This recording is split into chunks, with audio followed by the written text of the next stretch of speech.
Saya, Aina Nasuha binti Khairul Zaman akan mengupas serba sedikit tentang pengenalan dasar pecah dan perintah British di Tanah Melayu.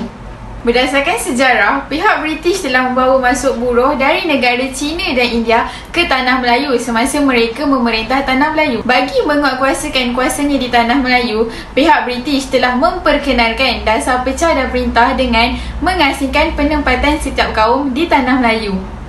Contohnya, kaum Melayu ditempatkan di kawasan pedalaman bagi menguruskan sektor pertanian. Sementara itu, kaum Cina ditempatkan di kawasan bandar dan lombong sebagai pemacu ekonomi dalam menguruskan aktiviti perniagaan dan perlombongan. Manakala kaum India pula ditempatkan di kawasan estet bagi menguruskan sektor peladangan. Saya Nurmaisara binti Rosil Fazil, 7210-141.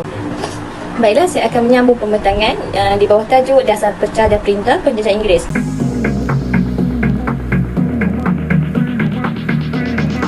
Berkenaan politik yang pertama, yang diketuai oleh pegawai British. Mereka telah memecahkan kepada 3 bahagian, iaitu yang pertama negeri-negeri selat, di mana terdapatnya negeri Melaka, Pulau Pinang dan Singapura. Yang kedua iaitu negeri-negeri Melayu Bersekutu, di mana terdapat 4 buah negeri, iaitu Perak, Selangor, Negeri Sembilan dan Pahang. Yang ketiga, negeri-negeri Melayu Tak Bersekutu. Walau bagaimanapun, sistem ini telah berubah mengikut arus kemodenan, iaitu di mana dahulunya kita dikenalkan dengan sistem residen, kemudian ditukarkan kepada sistem kerajaan berpusat. Baiklah, kita akan beralih kepada faktor ekonomi, di mana British telah memperkenalkan kepada Tanah Melayu ekonomi sara diri dan ekonomi komersial. Tujuan British memperkenalkan ekonomi tersebut ialah bertujuan untuk menghalang masyarakat Melayu mencapai kemajuan. Yang kedua, supaya masyarakat Melayu tidak melakukan aktiviti ekonomi yang menguntungkan. Yang ketiga, ekonomi moden bermula apabila Perjanjian Pangkor 1874 di Perak dilaksanakan. Dengan ini kita dapat melihat bahawa British tidak mahu masyarakat Melayu mencapai ekonomi yang stabil. Sebagai contoh yang boleh kita ambil ialah pihak British telah menyisihkan masyarakat Melayu daripada menyertai atau melakukan sebarang aktiviti perlombongan biji timah. Baiklah, seterusnya kita beralih kepada faktor pendidikan, di mana pihak British telah menubuhkan pendidikan yang tidak seragam, iaitu wujudnya sekolah vernacular, di mana sekolah vernacular ini mengasingkan setiap kaum. Sekolah vernacular terbagi kepada empat bahagian, iaitu Melayu, Cina, India dan Inggeris.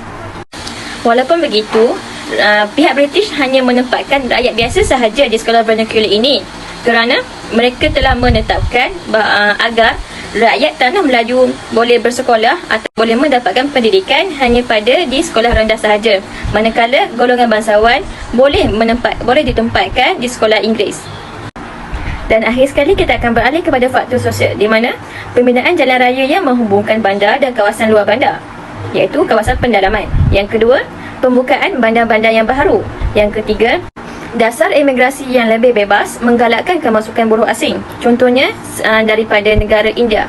Yang keempat, Jabatan Perlindungan Orang Asia dan Undang-Undang Buruh diwujudkan bagi menjaga kepentingan pekerja asing. Saya Muhammad Azudin Afimi Azman, 7210-130 akan membentangkan tentang dasar pecah dan perintah oleh pihak British di Tanah Melayu.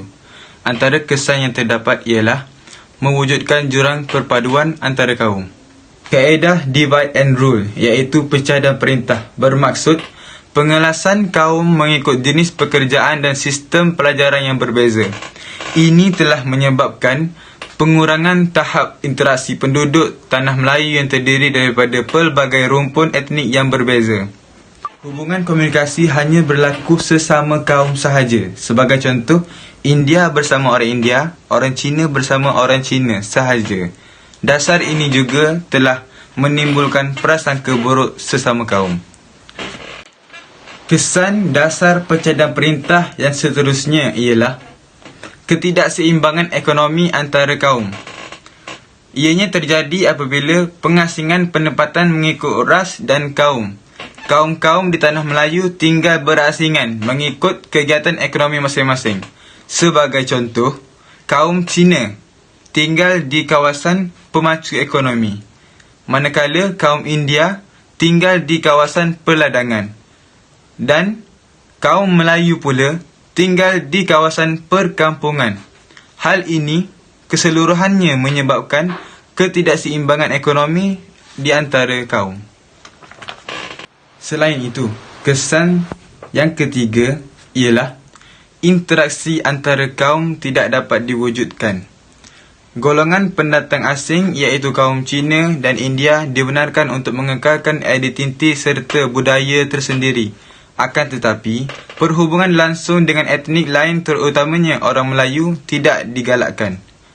Tindakan ini merupakan strategi British dalam menangani masalah penentukan hak masyarakat berbilang kaum terhadap tanah Melayu. Jika dilihat dari perspektif yang lain, kesan yang seterusnya ialah kewujudan akhbar pelbagai bahasa. Akhbar ialah media yang amat berkesan pada zaman ini. Selain meningkatkan perkauman di kalangan masyarakat, setiap akhbar memaparkan perkembangan kaum tertentu sahaja. Sebagai contoh, akhbar Cina memaparkan perkauman Cina sahaja. Akhbar Tamil pula memaparkan tentang kaum India sahaja. Akan tetapi, akhbar bahasa Inggeris pula merupakan aliran utama bagi semua kaum. Ini telah mengakibatkan atau menambahkan lagi jurang pemisah antara kaum. Namun yang demikian, ini menguatkan semangat kecintaan terhadap tanah air dan kaum masing-masing. Kesimpulannya, dasar pecah dan perintah British ini jelas menunjukkan impak yang negatif terhadap perpaduan antara etnik di tanah Melayu. Oleh itu, kita sebagai rakyat Malaysia yang terdiri dari pelbagai kaum dan bangsa seharusnya menolak dasar ini supaya kita sentiasa hidup dalam keadaan aman dan harmoni.